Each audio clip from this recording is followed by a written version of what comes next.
Nikola Jokic and Jamal Murray. Sorry, Jimmy, you were not him. It was all about Nikola finding people wide open, a lot of Murray early on, Monica. Yeah, he had an assist in that first quarter to every single one of the starters on the floor. We know that he accounts for a large percentage of points scored or assisted on. 6 dimes in the first quarter, tied for the most in a first quarter of an NBA Finals game in over the last 25 years. Jokic and Murray. Murray with 26 points. Jokic 10 dimes in the first half, no turnovers. And then when you finally cover Murray, you got Jokic wide open, Allen. Yeah, he just took his time waiting. Jeff Van Gundy said it best in the first half. Jokic dominated the game, and he only took 4 shots. Yeah, that's incredible. 5 shots in the first 3 quarters. He was incredible in the second half. And then Miami's offense starts to heat up here in the fourth quarter, down by 16. What changed? Yeah, well, making threes, that's what changed. They were finally knocking them down. It took them about 3 quarters to get their legs under them. But once they did, Kyle Lowry knocks a few down here.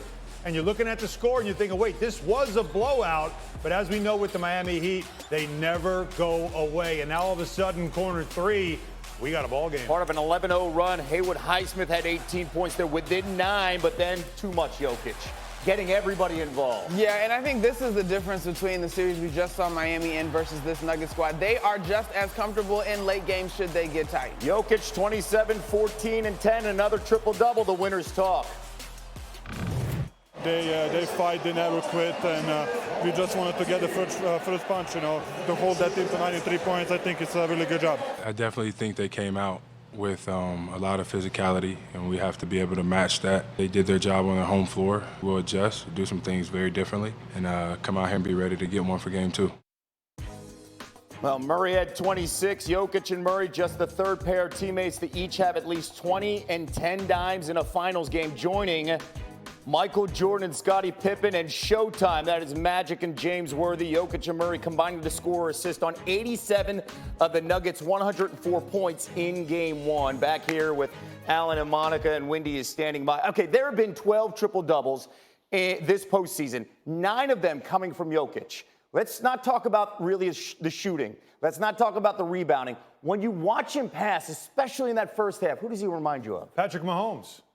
I mean, that's where I'm going with this. No, I'm going Patrick Mahomes. But okay. No, we can do Magic Johnson. We can do John Stockton. We can do Bob Cousy. We can do Arvydas Sabonis. I'm going Patrick Mahomes. I want his QBR. What is it, ESPN Stats and Info? Because last night, it might have been a record in the NFL. And I also want to hear from some of these quarterbacks in the NFL that we know are watching the NBA Finals. And I want to hear what they think about the way he passes. Because I've heard this from all the NFL experts we have in the show, he throws you open. That's what he does. Watch the passes that he makes. They're never ones that you have to fumble. They hit you in the hands and it makes it easy for you to score. He makes the game easy for you. But on top of that, the Mahomes comparison. Number 1, they both own Denver. Number 2, they also are guys. I had to throw that in. But number 2, they're also guys that they have the clairvoyance when they play a game. They understand the game. They are thinking it faster while looking like they're slower. They're playing faster than you while playing slow or at their own speed. That's the best comp. I'm watching that game and I'm trying to think of things that I don't think I've heard said before, because we've said so much about Jokic and his ability, and all I kept thinking of, Patrick Mahomes.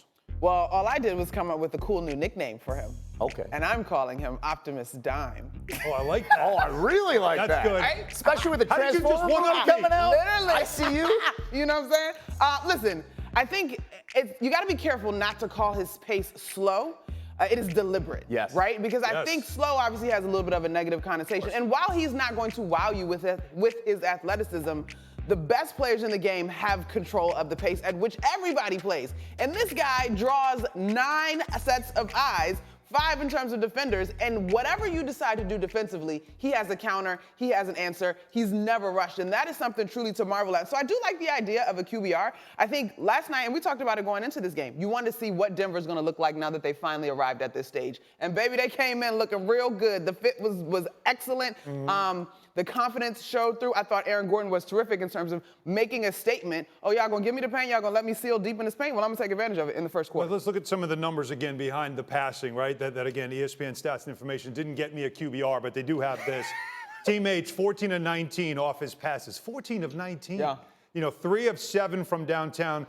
11 of 14 on open looks, which is going to be a topic that Miami's going to be talking about. 6 different players making a field goal on his assist. So he shares the wealth. He finds all his receivers. He scored or assisted on 58 points in this game. He controlled the game. Okay, listen, stats and information, they just chimed in, and I'm weighing in. His QBR was 100. There it is. That good. There it is. Yeah, because there's no question. Take He was that, flawless. Mahomes. There it is. Denver Nuggets roll out as soon as he comes on the floor with Optimus Dime. Windy, you were there for game 1. What adjustment did the Heat defense make, though? Because in the fourth quarter, suddenly it's inside double digits, and you're thinking, uh-oh, do we have that Heat run? What do you expect to see more of in game 2 for Miami? Would you believe that the Heat's game plan was to keep Jokic from passing to his teammates as much? It did not work, except in the fourth quarter. So obviously he was able to be a distributor. That's the worst case scenario for any opponent, especially Miami. He only had 5 shots going into the fourth. They were obviously winning very big. In the fourth quarter, though, he only had 2 assists, and he took 7 shots. That is the type of defensive game plan that Heat were trying to get to. They were trying to force him to hold on to the ball. There was even one possession late in the fourth quarter where he was standing literally about 6 feet from the basket where nobody was around him. And he kind of looked all 4 sides and said, you know what, I'm just going to shoot it. That's what the Heat want to do. Their game plan coming in was to sort of allow him to operate with the ball, but try to cut off those passing lanes. And the sheer size difference. And guys, I know that it's not a surprise to the Heat how big the Nuggets are, but it's one thing to prepare for it. It's one thing to look at the roster. It's another thing when you actually go out there and deal with it. They couldn't handle those size mismatches. And so even with the game plan to cut off his passing, his teammates were able to use their size to get open. And so that's what I think the big game plan adjustment from the Heat will be going into game 2. Potentially a lineup change and potentially playing more like they did in the fourth quarter, which they did win by 10 points. What was the difference for the Nuggets in really containing Miami? You know, they just really used their length on Jimmy Butler. In the last round against the Celtics, Butler struggled, but heads up with Robert Williams and Jason Tatum. He didn't challenge their length that much. The Nuggets saw that. They made sure that they had those long defenders on him. You would have potentially thought that Kentavious Caldwell-Pope would have been their choice, but they went with longer defenders like Aaron Gordon. And Jimmy Butler didn't challenge them, didn't go look for contact at the rim. He basically became a passer. And that's how you wind up with 2 free throws in 48 minutes, which is a shocking number. And I'm going to be honest with you, maybe there was a call here or there.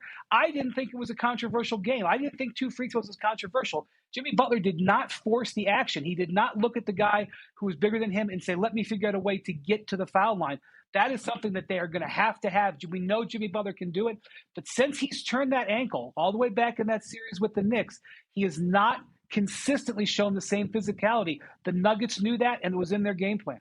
Okay, those 2 free throws, the fewest in NBA playoffs history, and it didn't feel like you were watching the game saying, oh, they're missing that, missing that here, Monica. Yeah. And Aaron Gordon played a huge role in this game because Caleb Martin, the hero, I mean, Boston fans, turn away, the hero, of course, in the previous series, 1 of 7 and just 3 points. What did you see from the Nuggets defense? Well, honestly, in that first half, I wasn't blown away by the Nuggets defense. I thought that the Heat missed a lot of open looks. And so you think to the 7 games that they had to go through with the Celtics, you think to, okay, maybe the altitude is affecting them a little bit. But I guess in the second half, in terms of the Nuggets defense, I think they do a good job of staying connected. And because of their length, they're able to close up gaps that I think people might take for granted. I don't think it is as simple as Jimmy not thinking he can get by the guy that's his primary defender, but he's looking at how well they're shifting and how much length is on the back end. And so that, to me, is a large strength of the Nuggets. They are not Aaron Gordon is a really good defender. KCP solid, Bruce Brown, but they're not you don't fear them because of their defense as a unit, right? And so I think them staying connected and understanding their game plan, shading, crowding, using their length, that was overall really effective. They made Jimmy Butler a jump shooter, first and foremost. Right. You saw it in those highlights there while Windy was talking. That was the thing that really struck me, is we saw so much of him just pulling up for jumpers. That's game 5 against the Celtics, where he really was not effective. He only had 10 drives in that game, and that was a playoff low. He only had 8 drives in this game, and that's now his new playoff low. And is it aggressiveness, or is it him just understanding, there's nowhere for me to go? One thing you'll say about Jimmy Butler, he'll never force it.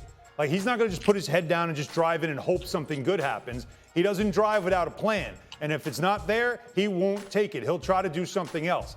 Absolutely, the length affected him. That's something you learned in the Celtics series. But on top of it, okay, I'm not the open man. The defense is focused on me. Bam Adebayo, 8, because he went one-on-one. Yep. And then now it's your supporting cast guys that are supposed to soften up the defense by knocking down those open threes.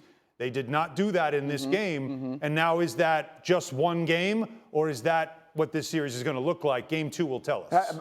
Windy, one quick thought here, because Eric Spoelstra's got to feel really good about Bam Adebayo, 26 and 13 and 5 dimes. What do you expect to see different in Game 2?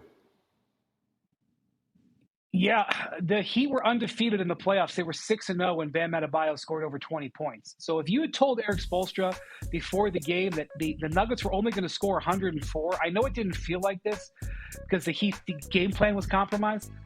I think the Heat were okay with the overall output of their defense. If you'd have told him 104 points and Bam Adebayo got 26, I think he would have thought he would have had a win, a 7th straight Game 1 victory. But the thing about it is it took Adebayo 25 shots to get there. That's the most he's ever taken in a playoff game. And so what you end up with there is Adebayo being the hub of their offense and the centerpiece, not the complement off Jimmy Butler. Jimmy Butler has got to be more of a weapon, with Adebayo being the 1-2, not the lead. What stood out here from this performance, specifically from Jokic in that first half for the Nuggets? First off, I wanted to congratulate you on Nick Nurse and your team. I just wanted to say that for the record. Congratulations. Appreciate that. Steps in the right direction. This is the high point of the Sixers season already. Yes, it is. All right, go ahead. Stick around for that conversation. So optimistic. All right, so I'm not saying this skill-wise or IQ-wise because Miami is elite. But nobody can tell me that last night when you're watching these teams on the floor, it didn't give you that vibe of a JV team versus a varsity team. Body, physicality-wise. I mean, when you're seeing them on ball screens and you're seeing Gabe Vincent, who is 6'2", switch on the likes of Aaron Gordon, and they're making it a priority to punish you down low, there's a reason why it was 20-6 in the first quarter, right? The reason why they had points in the paint, 40 points overall. So, look, it's just all the pieces that Denver has, it makes it challenging for them to guard, because you want to drop coverage, Jamal Murray can take it over. You want to switch, they're going to throw the ball to Jokic on the back end on the block. You want to switch off ball screens, off action, off the ball, they're going to try to punish you and find ways to get you the ball down low. That's how Denver is built. That's just one game. Do you feel like the series is over if you feel that it's a varsity JV level kind of contest? See, don't take it out of context. Don't take it out of context. Physicality-wise. I want some clarity, yes. What do you think this translates? Miami can still be in this by knocking down three-point shots. All I'm going to say, though, is that they have to shoot the ball prolifically from the three-point line, because I don't feel like their defense is going to be able to stop the offense of Denver. I feel like their offense is going to have to stop the offense of Denver. That's why Game 2 is so important. You said that yesterday, Alan. What has to change in Game 2 in your mind? Make open shots, which is what the Heat have done throughout this entire playoffs. I mean, against the Celtics, they shot 48% on open threes. And in this game yesterday, the open three, wide open threes, 6 feet or more, it was like 5 of 17 or something like that. Like, it was, that's uncharacteristic. To see Max Strus miss the way he missed, that's not typical of him. And Caleb Martin, you had guys that you were used to seeing make shots, that if you were a Celtics fan, you're going, really? Now you're missing those shots? Game 7, you couldn't miss those shots? That's a reaction that any other fan would have had, because you're looking at guys that you weren't expecting to make, but all throughout the playoffs they have.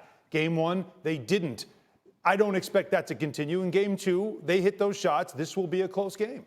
Himmy buckets. Okay, when you watch Jokic, he plays deliberate style basketball, as well as Jimmy Butler. That's at least his style. How about what he did yesterday? Just 13 points, held to 14 shots. What did you see? What has to change from him?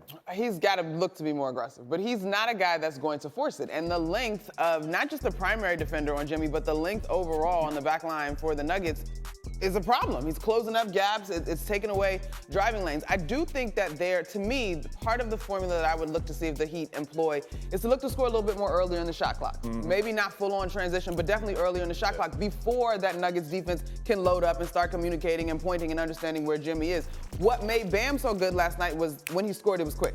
2 dribbles or less, usually maybe 3 on an off attempt. Same thing sort of has to apply in totality. And yeah, simply put, those threes have to go down. But also, Monica, though, I think when the threes aren't going down, one of the things that really blew my mind is that no starter last night attempted one free throw. That's insane. Right? Because they're not attacking the lanes. They're not attacking the lanes, right? But yeah. still, like, either ball fakes, getting people up in the air. I mean, 2 free throw attempts as a team. Here's the in thing. The NBA Finals. That's embarrassing. I thought about that because Jimmy's ball fake is patented, right? But like twice, I can think of off the top of my head, you got the length. Caleb Martin got inside on Michael Porter Jr., and the length is able to help him recover. He comes up with the block. Aaron Gordon coming back on the play when Duncan Robinson thought he had a clean 3. Length back into the play in terms of the block. And so pump fakes work when you got a guy that needs to jump, but when you got a guy that can just stand anyway, then what? Yeah, we have Brian Windhorst as well jumping in here. Windy, when you look at specifically the game plan for the Heat, something changed in the fourth quarter when they were addressing Jokic. What did you see? Yeah, they just really sold out on defending the other players. They basically spread out away from Jokic and, gave him space to shoot and cut off those passes. And that's why Jokic took 5 shots in the first 3 quarters and 7 shots in the fourth. And that's why the Nuggets only scored 20 points in the fourth quarter, because they just weren't as effective playing that way. In fact, the whole second half, it was a more effective approach. Jokic only had 4 assists in the second half. Look for the Heat to try to keep doing that. But I also think that Miami is going to have to re-examine its lineup, because in this last round against Boston, the Celtics went small. And the Heat, matched up with them. They went with Caleb Martin as their starting 4. And Caleb Martin was awesome. So how do you even think about changing that? Well, as soon as the starting lineups were put in yesterday and the Nuggets saw that the Heat were going to stay small, they're small in general because Bam Adebayo is not big compared to Jokic. As soon as they saw that, the Nuggets flicked the switch, went to the big boy lineup, and went to the big boy strategy.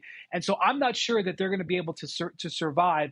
I know that that Kevin Love isn't perfect in that spot, but they may have to consider going back to him just for the size aspect.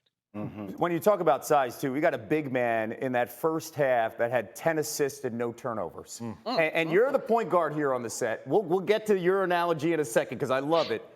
Is Jokic the best passer in the NBA right now? I mean, he reminds me of Arvydas Sabonis. Great, but I think great Arvydas Sabonis was more athletic. But, when we get into the athletic ability, like the hand-eye coordination and the footwork is part of athleticism to me, right? And I think that is elite of elite in the league. And the thing that makes this team so special, it's similar to Steph Curry and Draymond Green. And what I mean by that is you had 2 people that could initiate the offense, right? And what you have here with these 2, Jamal Murray can initiate the offense. You saw Aaron Gordon initiating offense, and Jokic is he opens up the floor for the offense to exist. So to Brian's point about them going to zone, and you'll see a higher dosage of that, yes, I think it slowed the Nuggets down, but I also think that Michael Malone will have a counter to that because you have the best passer in the game of basketball with LeBron James, who is drawing up plays on the sideline, by the way. Right? Like, what center do you see drawing up plays on the sideline who's going to catch the ball in the middle of the zone to see the floor? Still thinking sweep? Yes, I'm holding to it. Thank you for watching ESPN on YouTube. For live streaming sports and premium content, subscribe to ESPN+.